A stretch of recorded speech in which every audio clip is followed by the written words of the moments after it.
Hello everyone, welcome to the video. For this Project Zomboid video, I'll be attempting to survive completely in the wilderness. This means no sleeping inside and only using houses for loot. The only loot I won't be taking from houses is food.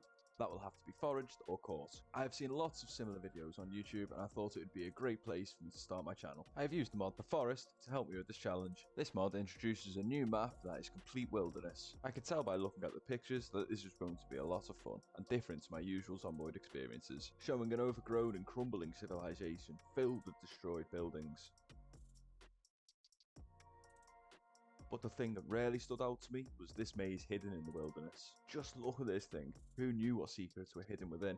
This helped me quickly decide on my goals for this challenge. Establish myself a base, including walls, weapons, and a food and water supply. Then, I would make my way to the maze to see what treasures awaited me. Would I make it there? Would I even survive the week? Let's find out. I'm using a number of mods as you can see here. I'll put the link to them in the description of the video. So let's get into it, picking our world and our spawn points. I am using the sandbox game mode and you can see any changes that I may have made.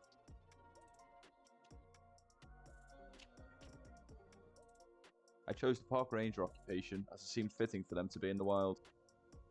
For my negative traits, I chose overweight, claustrophobic, unlucky, short-sighted, slow reader, and Sunday driver. And I chose dexterous, herbalist, and low thirst as my positive traits. Meet the bear in the woods. A popular choice for women everywhere, and now my choice for this challenge. He's entering the forest with nothing but his black sneakers and his white knee-high socks. Bear is rugged, bear is scruffy, and bear is ready. Time to enter the forest.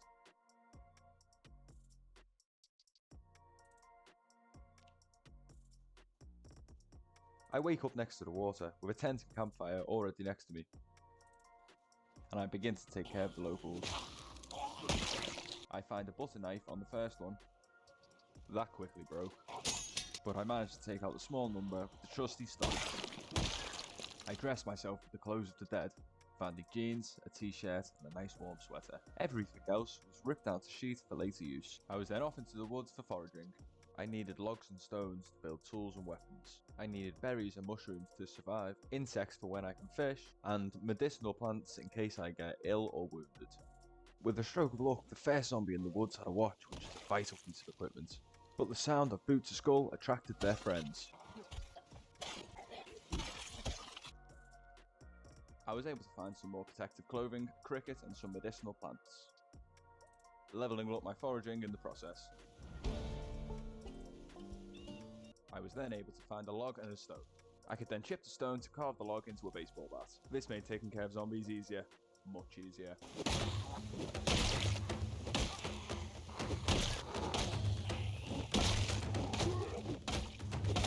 After practicing my swing, I went back to foraging, finding garlic that would help with any infected cuts. A tree branch and another stone meant that I could make two vital tools, a knife and a hammer. Looking back at the list of items I wanted to forage that day, I'd made some decent progress.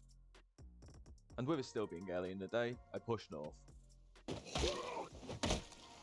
Until I came across my greatest find of the day. A well. This meant I had a water supply of stones thrown from my campsite. So I took a look around the nearby house to evict any residents and to take a look inside.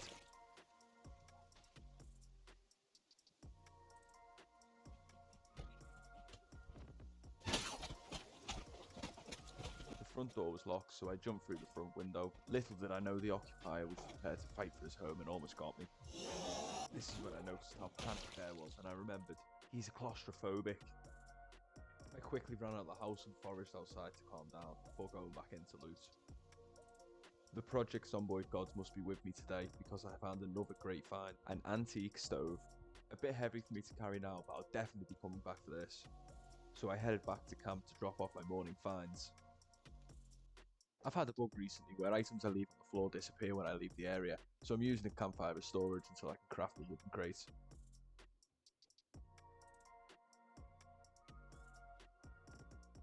With an empty inventory and it's still not even past midday, I proceeded to clear the close by area of zombies and forage along the way. I spend the next hour or so clearing the nearby zombies and foraging more useful supplies.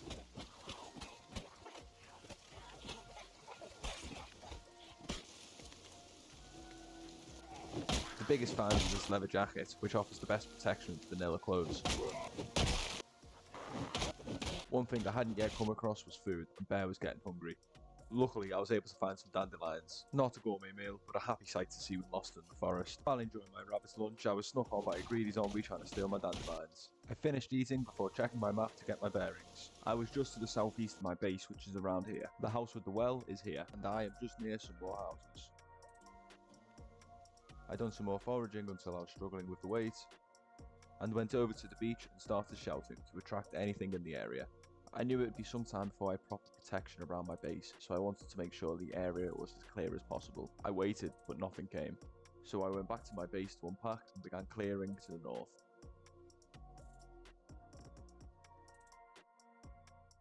A mix of being fully zoomed out and in the foraging view gave this zombie the drop on me, giving me my second close call of the day. I cleared the zombies and quickly filled my pockets with rip sheets, stones and wood.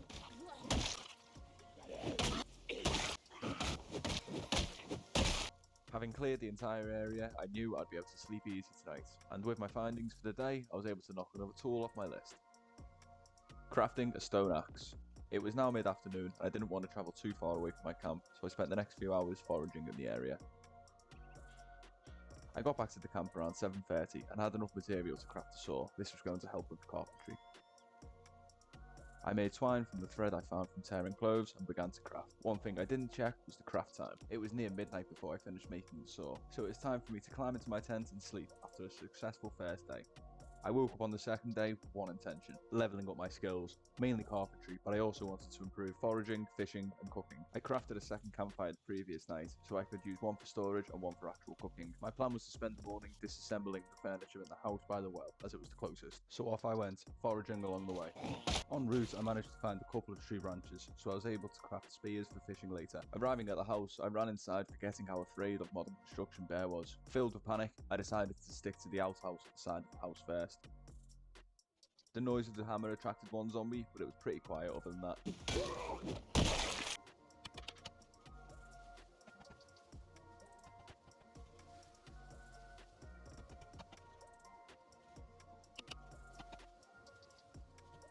I managed to destroy everything possible on the outhouse, so I had no choice but to move inside. Tactically standing in the door to select the furniture, quickly running in to disassemble it, then running back outside like a child running into bed after turning the light out. Doing this managed to get me to carpentry level 2. I then had the idea to take the cabinets from the kitchen and take it back to camp, so I don't have to use the campfire for storage. This broke Bear's back with a massive 20 weight. I had to get home as my health would be dropping by the second.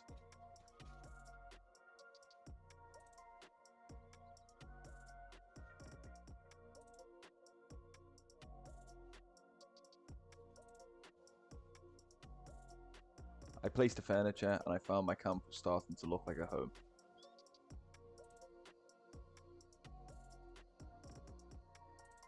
I then decided to see if I could catch myself some supper. Walking away with a small pike and a new pair of shoes. I placed the fish in the fire, only to realise I had no way to light it. I had a notched plank, but I needed a stick or a branch to light the fire, so off I went to find the tree branch.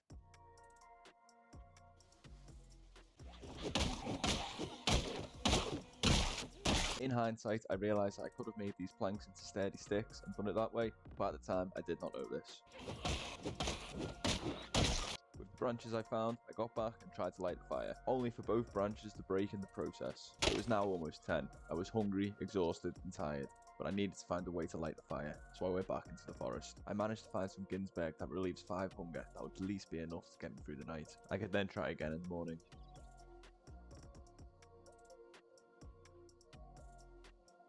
At 11 PM on the second night, Bear went to sleep hungry. The word of the day for day 3 was food. Finding food, catching food, cooking food and eating food. Just food. I jumped out my tent and ran into the woods, looking for any kind of berries, mushrooms or branches to light the fire. I had a good feeling about today, and within half an hour I had found 4 branches. Surely this would be enough to light my fire. Like the first caveman, Bear had discovered fire. My fish was cooked and I could finally eat. The fish gave me the energy to cut down a nearby tree.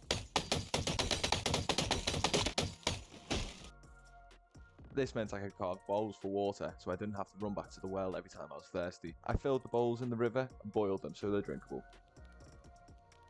Then I crafted a sheep backpack so I can carry more loot, meaning I could venture further from the base. I used the wood from the fallen tree to build the first wall of the soon-to-be base. It wasn't much, but it was a start. I would need to figure out a way to build the base so it's still technically outside, so bear doesn't freak out every night. I spent the rest of the day fishing to stock up on food. Unfortunately, sleeping in a tent does not give you a good night's sleep, so I'm getting very tired early. I need to craft a mattress so that I can have the energy to last a full day. The end of day 3 is where I'll wrap up part 1 of this challenge. I hope you enjoyed. I'll be posting part 2 soon. If you did like the video, check out my others and subscribe to my channel to get updates on any new videos. Thanks for watching.